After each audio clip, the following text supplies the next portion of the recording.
नमस्कार and I welcome you all to world affairs. मैं हूं प्रशांत धवन। नाउ रिसेंटली आपने सुना होगा कि अमेरिका की major investment company major investment bank ने ये प्रिडिक्शन करी है अपनी तरफ से कि भारत 2075 या तक यूएसए को चाइना को बीट करके दुनिया टॉप 1 पे की होना सेकंड चाहिए। लार्जेस्ट इकोनॉमी बन जाएगा। चाइना तब भी टॉप पे रहेगा मगर इंडिया सेकंड स्पॉट पे आ जाएगा। नाउ वो भी हो ये जो न्यूज़ चाइना है से भी होना यूएसए चाहिए। में बहुत सर्कुलेट हुई, इनके मीडिया ने काफ़ी कवर करी क्योंकि इनके लिए भी चिंता की बात है कि ठीक है इंडिया ठीक के हो साथ जाएगा। रिलेशन हमारे अच्छे हैं मगर इंडिया आने वाले दशकों में हमें ऑल टुगेदर बीट कर देगा क्योंकि ऑब्वियस सी बात है जब ये 2075 की बात करते हैं तो इस साल तो ऑफिशियली इंडिया यूएसए से आगे निकल जाएगा।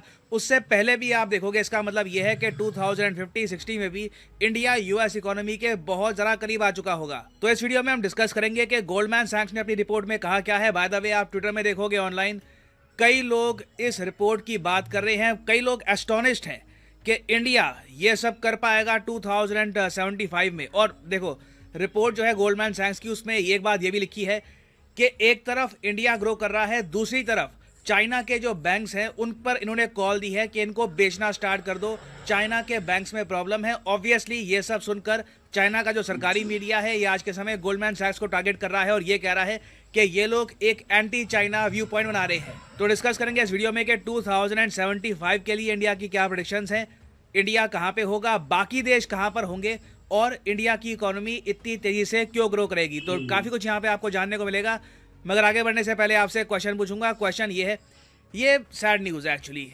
एक छोटा सा झटका लगा इंडिया को।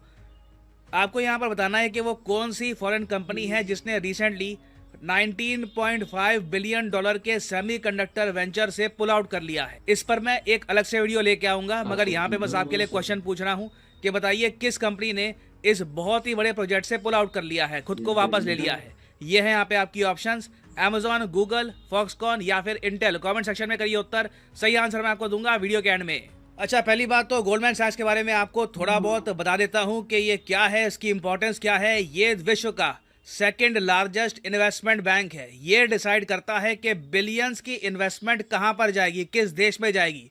इनकी आवाज़ मैटर करती है। गोल्डमैन सैक्स आज के समय कह देना कि ये कंपनी है, इस पर हमें भरोसा है, ये इन द फ्यूचर काफी अच्छा करेगी, रातों रात उस कंपनी का स्टॉक अलग ही लेवल पे पहुंच जाएगा। और ओवर द ईयर्स चाहे इंडिया के प्राइम मिनिस्टर कोई भी हो, डॉक्टर मनमोहन सिंह हो या फिर नरेंद्र मोदी हो, गोल्डमैन सैक्स की टीम हमेशा इंडिया के पीएम से मिलती है और इंडिया के पीएम को भी पता है कि गोल्डमैन सैक्स के जो बोर्ड है यहाँ पर बहुत ज्यादा इन्फ्लुएंशियल लोग बैठते हैं। फॉर एग्जाम्पल एक छोटा सा उदाहरण दे रहा हूँ, वैसे इनका बोर्ड बहुत बड़ा है। लक्ष्मी मित्तल के बारे में आपको पता होगा, दुनिया की second largest steel manufacturing company Arcelor Mittal, उसके एग्जीक्यूटिव चेयरमैन है ये भी आपको गोल्डमैन सैक्स के बोर्ड में मिलेंगे। तो ये बहुत ही एक इम्पॉर्टेंट इन्वेस्टमेंट बैंक है। जब ये लोग कहते हैं कि इंडिया जो अभी 5वें स्पॉट पे है जीडीपी के मामले में, ये 2075 में यूएसए को रिप्लेस कर देगा यहाँ पर सेकंड स्पॉट में, क्योंकि चाइना पहले रिप्लेस कर चुका होगा यूएसए को, फिर इंडिया रिप्लेस करेगा यूएसए को, यूएसए नंबर 3 स्पॉट पे आ जाएगा। ये स्टेटमेंट बहुत ही ज़्यादा मैटर करती है। और यहाँ पे आप देख पाओगे गोल्डमैन सैक्स की ऑफिशियल वेबसाइट, इन्होंने इस वेबसाइट पे एक प्रॉपर ग्राफ भी दिखाया है कि किस तरीके से इंडिया यूएसए और बाकी इकोनॉमीज को सरपास करेगा। बहुत ही इंटरेस्टिंग ग्राफ है। तो यहाँ पे अगर मैं स्क्रॉल करूँ इस रिपोर्ट में, ये है यहाँ पे आपका ग्राफ। नाउ ये जो आपको येलो लाइन दिख रही है यहाँ पर, ये है इंडिया की। आप नोटिस करिए 1980 में और इवन आज के समय 2020 के आसपास हम लोग चाइना और यूएसए से कितना ज़रा पीछे दिख रहे हैं।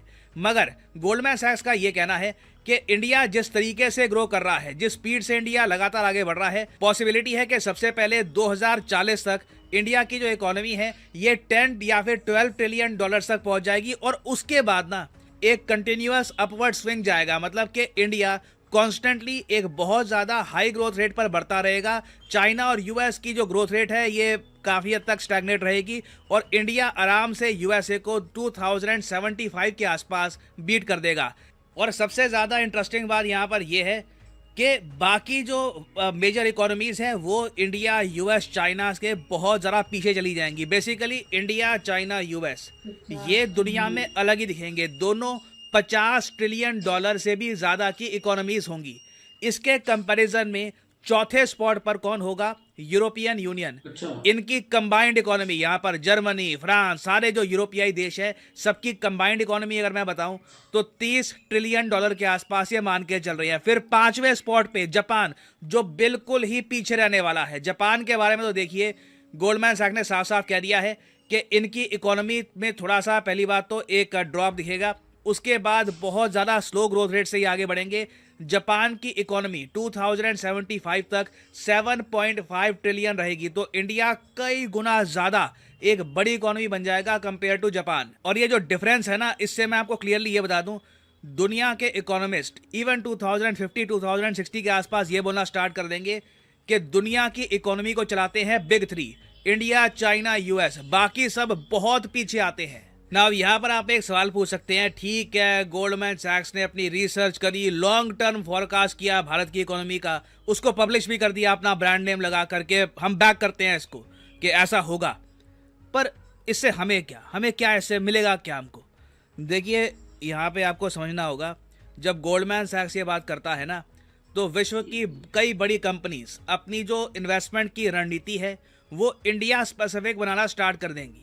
क्योंकि ये जो ग्राफ है, ये सिर्फ आप और मैं नहीं देख रहे, ये कई बिलियनर्स भी देख रहे हैं जिन्हें निवेश करने के लिए जगह चाहिए, जो थोड़ी सी और छोटी चाहते हैं इंडिया के बारे में कि क्या इंडिया ग्रो करेगा, क्या सच में इंडिया, जिसका इंफ्रास्ट्रक्चर अभी चाइना से काफी पीछे है, यूएसए से काफी पीछे है, क्या इंडिया इतनी बड़ी इकोनॉमी बन जाएगा? तो ये जो रिपोर्ट्स है ना, उन इन्वेस्टर्स को ये एश्योरेंस देती है कि हाँ बिल्कुल भारत में निवेश करिए, फ्यूचर में यही इकोनॉमी ग्लोबल ग्रोथ को अपने कंधों पर बिठाकर लीड करेगी। अब यहाँ पर आपका एक और क्वेश्चन ये भी आएगा कि गोल्डमैन सैक्स ने मेन रीजन क्या बताया है। नाउ अगेन, हम यहाँ पर माइक्रो बातें नहीं कर रहे कि आने वाले 1-2 सालों में क्या होगा, हम यहाँ पर कई दशकों की प्रेडिक्शन कर रहे हैं। तो उस केस में गोल्डमैन सैक्स ने इंडिया की स्टोरी कैसे बताई है? ये लोग यहाँ पर कह रहे हैं कि पहली बात तो इंडिया की पॉपुलेशन बढ़ती रहेगी, और ये बात सच है। इंडिया की पॉपुलेशन मोस्ट प्रोबेबली एक टाइम पे आकर 1.6 बिलियन होने वाली है। चाइना की पॉपुलेशन कोलैप्स कर रही है एक तरफ, कोई बड़ी बात नहीं है। जब तक इंडिया की पॉपुलेशन 1.6 बिलियन हो, चाइना की पॉपुलेशन आराम से 1 बिलियन से भी नीचे गिर जाए, it is very much possible. तो सिंस इंडिया की पॉपुलेशन इतनी ज्यादा रहने वाली है, तो यहाँ पे ना एक ह्यूज डोमेस्टिक कंजम्पशन रहेगी। भारत बाकी कंट्रीज की तरह अपने एक्सपोर्ट्स पर उतना निर्भर नहीं रहेगा, इंडिया इंटरनली ही इतना कंज्यूम कर लेगा कि उससे ही बहुत सारी इकोनॉमिक ग्रोथ सामने दिखेगी। फिर ये आगे ये भी कहते हैं कि इंडिया की जो इंपोर्ट्स की डिपेंडेंसी है प्राइमरली ऑयल को लेकर, ये 2075 तक बहुत ही ज्यादा कम होने वाली है। आप लोग खुद इमेजिन कर सकते हैं 2075 तक कच्चा तेल हम ऑलमोस्ट ना के बराबर इंपोर्ट कर रहे होंगे। हमारे बिलियंस ऑफ डॉलर्स जो हम अभी के लिए दे रहे हैं रशिया को या फिर इराक को या फिर सऊदी अरेबिया को, ये पैसा हम वापस अपने देश में इंफ्रास्ट्रक्चर में खर्च पाएंगे, रिसर्च में खर्च पाएंगे, तो उससे भी भारत की ग्रोथ को एक एक्स्ट्रा पुश मिलेगा। और अगर आप सोच रहे हैं कि क्या गारंटी है कि 2075 तक इंडिया ऐसा करेगा, देखिए हमारे देश का टारगेट है, पीएम मोदी ने यह बात कैटेगोरिकली कही है कि इंडिया एक नेट जीरो एमिशन इकोनॉमी बनेगी 2070 तक। तो आप इससे ये भी समझ लीजिए रीन्यूएबल सेक्टर में बहुत सारी नौकरियां आएंगी, बहुत सारी इन्वेस्टमेंट्स आएंगी, एक नया सेक्टर इंडिया में खड़ा हो जाएगा, इलेक्ट्रिक व्हीकल्स मैन्युफैक्चर होंगी। तो इतने बड़े स्केल पर इंडिया में इकोनॉमिक एक्टिविटी होने वाली है, इंडिया धीरे धीरे ट्रांसफॉर्म करेगा कि आराम से इंडिया दुनिया की सेकेंड लार्जेस्ट इकोनॉमी बन जाएगा ना। मैं यहाँ पर ये देख रहा था, इनकी रिपोर्ट में ना कुछ इन्होंने खतरा नहीं बताया कि ये ना हो जाए, ऐसा ना हो जाए। इन्होंने कहा कि देखिए इंडिया के केस में ना ये बात छोटी है कि आबादी ग्रो करेगी और साथ ही साथ इकोनॉमी भी बढ़ेगी। कुछ ऐसा नहीं है कि इंडिया के बैंक्स या फिर इंडिया की इकोनॉमी कहीं पर वहां पे स्ट्रक्चरल प्रॉब्लम्स है। तो गोल्डमैन सैक्स बहुत ज़्यादा पॉजिटिव है इंडिया की ग्रोथ को लेकर ना। यहाँ पर मैं आपसे पूछना चाहूँगा कि क्या आप गोल्डमैन सैक्स की जो रिपोर्ट है इससे एग्री करते हैं या फिर आप मानते हैं कि नहीं, बीच में कुछ प्रॉब्लम्स आ सकती हैं? लिखेगा उन प्रॉब्लम्स के बारे में, जैसे फॉर एग्जांपल आपको लगता है कि क्लाइमेट चेंज या फिर कुछ और प्रॉब्लम्स आ सकती हैं। अपने विचार शेयर करिएगा, your comments matter a lot. Now finally वापस आते हैं जी क्वेश्चन पर कि कौन सी कंपनी है जिसने झटका दिया है 19.5 बिलियन डॉलर के सेमीकंडक्टर प्रोजेक्ट से खुद को बाहर निकालकर। तो सही उत्तर यहाँ पे है फॉक्सकॉन। यहाँ पर आप देख पाओगे आर्टिकल, फॉक्सकॉन डम्प्स, ये बाय द वे ताइवान की कंपनी है Foxconn dumps 19.5 billion dollar Vedanta chip plant.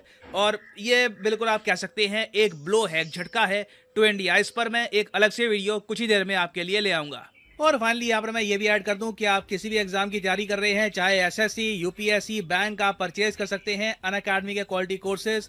Comment section में जाइए, पिन कमेंट में यहाँ पे आपको मिलेंगे link. For example let's say आपको प्रिपेयर करना है यूपीएससी के एग्जाम के लिए, तो यूपीएससी के लिंक पर यहाँ पर करिए क्लिक और यहाँ पे आप परचेज कर पाएंगे अनअकैडमी का यूपीएससी कोर्स। बट जो प्राइसेस यहाँ पर लिखे हैं, डोंट एवर पे दीज प्राइसेस। सिंपली यहाँ पर कोड डालिए PD10 and the prices will start following and you will be. यहाँ तक वीडियो देखने के लिए धन्यवाद मित्रों। और जो वीडियो देखा देखने के बाद बहुत ही हैप्पी हुए हम। और ये सही बात है, मतलब इकोनॉमी जो अभी भी हमारी जिस हिसाब से ग्रो कर रही है उस हिसाब से इंडिया है सेकंड नंबर पे। मेरा तो ड्रीम्स है कि मैं फर्स्ट नंबर पे रहना चाहते हैं। और मोदी जी ने भी अभी भी जो गवर्नमेंट है वो भी अच्छा काम कर रही है देश के लिए। और इकोनॉमी 110% हम सेकंड तो बोलना भी मेरे को अच्छा नहीं, लेकिन मैं फर्स्ट का ही बोलूँगा। हम फर्स्ट आएंगे ही आएंगे। और उसका बहुत सारे रीज़न है, क्योंकि अब इंडिया में क्या कि पॉपुलेशन बढ़ रही है। पॉपुलेशन जिस कंट्री की पॉपुलेशन बढ़ती है उस हिसाब से उस कंट्री में मतलब बाहर से कंपनियां इन्वेस्टमेंट ज़्यादा करती है, क्योंकि उसको यहाँ से सेलिंग ज़्यादा मिलती है। जैसे कि यहाँ पे बताया कि 1.60 मतलब 1.60 हमारी जो पॉपुलेशन है होने वाली है। और जो उतनी पॉपुलेशन हो जाए तो इंडिया को कभी भी दूसरे देश के ऊपर निर्भर नहीं रहना पड़ेगा, क्योंकि यहाँ पे जो भी स्टार्टअप कंपनियां स्टार्ट होगी उस कंपनी को यहाँ से ही उसके इतने कस्टमर मिल जाएंगे, उसको बाहर जाने की ज़रूरत ही नहीं पड़ेगी। तो हमें भी बहुत सारी ऐसी प्रोडक्ट होती है वो सस्ते दामों पे मिलेगी। अभी से स्टार्ट हो चुका है बहुत सारी प्रोडक्ट। जैसे कि अब एक अभी जो करंट मंथ चल रहा है, जुलाई चल रहा है, जुलाई के फर्स्ट डेट से यानी 1 जुलाई से ही जीएसटी में कटौती हुई है, वो भी सिर्फ इलेक्ट्रिक प्रोडक्ट में, यानी 20% कटौती हुई। तो वो सब कुछ देखने के बाद हमें लगता है कि अब इतनी महंगाई नहीं रहेगी और आगे कंट्री हमारा बहुत ही बढ़ेगा और इकोनॉमी भी अच्छी होगी और हम भी खुश होंगे। और ये जो वीडियो है ना भाई, पाकिस्तान वालों आप देख रहे हो ना, तो अभी यहाँ से ही स्टॉप कर दो क्योंकि आप सोचो अभी मैं तो ये 2070 की बात करें ना, मैं उतना भी नहीं कह रहा हूँ। मैं नेक्स्ट 10 ईयर आने वाले 10 सालों के अंदर ही आप बहुत ही बड़ा चेंज देखने वाले हो, क्योंकि अभी जो मोदी सरकार है वो भी उसके लिए बहुत ही मेहनत कर रही है देश को आगे बढ़ाने के लिए और इकोनॉमी को ग्रो करने के लिए। इकोनॉमी ग्रो करने के लिए वो हर तरह की मेहनत करते हैं इस सरकार में। हाँ, कोई वो विरोधी भी होंगे मोदी जी के और कोई चाहने वाला। हम तो गुजराती है भाई, हमारे मोदी जी, और हम उसको तो विरोध में तो कैसे ही जाए। और जब से मैं छोटा था तब से मैं उसी को ही देख रहा हूँ, मोदी जी को। लाइक छोटा मतलब जब मैं समझना सीखा ये गवर्नमेंट के बारे में, ये जो पॉलिटिक्स पार्टी के बारे में, और तब से मैं मोदी जी को ही देख रहा हूँ। और मोदी जी को कई बार लाइव भी देखे, कई बार हम मिले भी है। मिला मतलब ऐसे नहीं भाई बंधु फ्रेंड की तरह मिले, लेकिन ऐसे उसकी मीटिंग में गए, ऐसा सब कुछ। और उसको देखने के बाद हमें एक ऊर्जा मिलती है कुछ करने की। तो और उसके जो विचार है वो विचार बहुत ही अच्छे हैं देश के लिए। और इकोनॉमी के बारे में आप सब लोग जानते ही हैं, दिन प्रतिदिन हमारी इकोनॉमी अच्छी खासी ग्रो कर रही है पहले से। ऐसा नहीं हो सकता कि कोई सरकार जो आने से इकोनॉमी गिर सकती है। इकोनॉमी ग्रो करना और गिरना बहुत सारे रीज़न होते हैं, उसके अंदर हम नहीं घुसेंगे अभी के हाल, क्योंकि उसमें बहुत सारे पॉइंट होते हैं इकोनॉमी के ऊपर। तो दोस्तों इस वीडियो के बारे में आपकी क्या राय है, आप हमें कमेंट करके ज़रूर बताइए। और अभी आप इस वीडियो आप देख रहे हो और चैनल पे आप नए हो तो यार सब्सक्राइब करना ना भूलो। सब्सक्राइब करोगे तो हमें मोटिवेशन मिलेगा और वीडियो लाने के लिए। तो मिलते हैं अगले नेक्स्ट वीडियो में, तब तक के लिए आप खुश रहिए, आप आपकी फैमिली को भी खुश रखिए। जय हिंद, जय भारत।